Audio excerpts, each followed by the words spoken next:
नमस्कार, मैं आपके साथ ज्योतिका। आज की टॉप 10 खबरों की ओर रुख करने से पहले आइए नजर डालते हैं उनकी हेडलाइंस पर।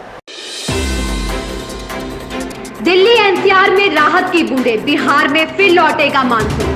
केपी सिंह बने उत्तर प्रदेश लोक सेवा आयोग के नए सचिव। अफेयर के ऐलान से भावुक अपील तक जाने सुशललित के रिश्ते में अब तक क्या हुआ। सरयू नदी की रेत में मिला चांदी का 30 किलो वजनी शिवलिंग।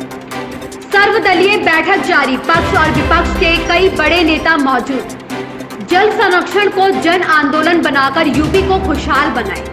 कोरोना वैक्सीनेशन में भारत का नया कीर्तिमान। पीवी सिंधु ने सिंगापुर में लहराया तिरंगा। यूपी में 10 आईपीएस और 5 आईएएस अधिकारियों के ट्रांसफर। नवीन जिंदल की सुरक्षा में तैनात पीसीआर वैन पर हमला। अब खबर विस्तार से।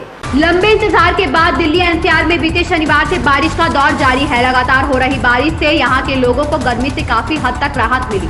रविवार सुबह से भी यहां बूंदाबांदी जारी है।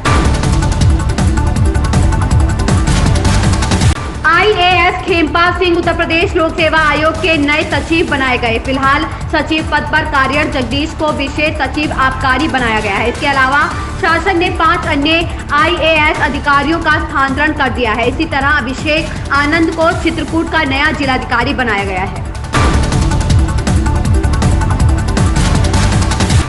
बीते दिन बॉलीवुड एक्टर सुष्मिता सेन और ललिता मोदी के रिश्ते के ऐलान के बाद से ही सोशल मीडिया पर लगातार इन दोनों की तस्वीरें और कई तरह की खबरें वायरल हो रही हैं। दोनों के रिश्ते की खबर सामने आने के बाद से ही कई लोग हैरान हैं, तो वहीं कई अब तक इस पर यकीन नहीं कर पा रहे हैं।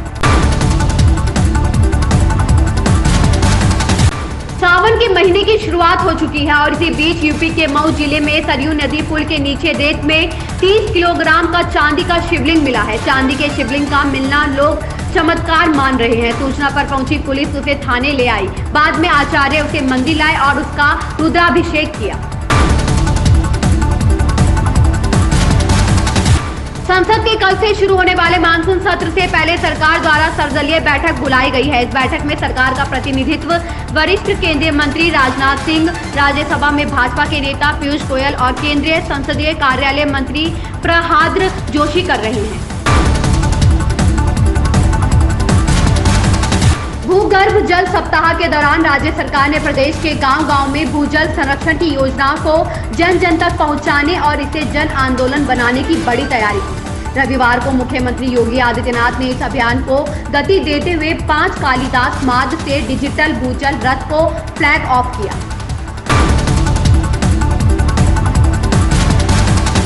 देश में रविवार को कोरोना टीकाकरण का नया कीर्तिमान स्थापित हो गया। रविवार को कुल टीकाकरण की संख्या 2 अरब पहुंच गई। इसके साथ ही भारत अपने देश की आबादी को 2 अरब से ज्यादा डोज देने वाला दूसरा देश बन गया है। इस मौके पर प्रधानमंत्री नरेंद्र मोदी ने देशवासियों को बधाई दी।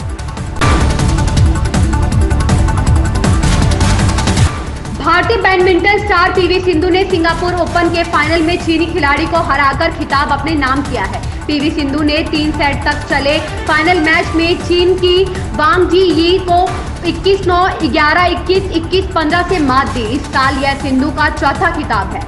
इससे पहले वो सैयद मोदी इंटरनेशनल और स्विस ओपन में 2 सुपर 300 खिताब जीत चुके हैं।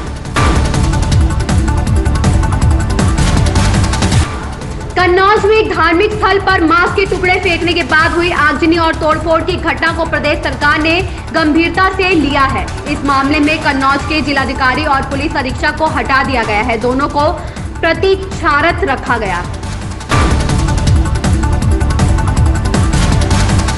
पैगंबर मोहम्मद पर विवादित टिप्पणी के बाद भाजपा से निष्कासित किए गए नवीन जिंदल की सुरक्षा में तैनात पीसीआर वैन पर शनिवार रात अज्ञात लोगों ने हमला कर उसे क्षतिग्रस्त कर दिया। रविवार सुबह जिंदल ने फोटो सहित ट्वीट कर घटना की जानकारी दी। ऐसे ही ताजा तरीन खबरों से जुड़े रहने के लिए बने रहिए हमारे साथ।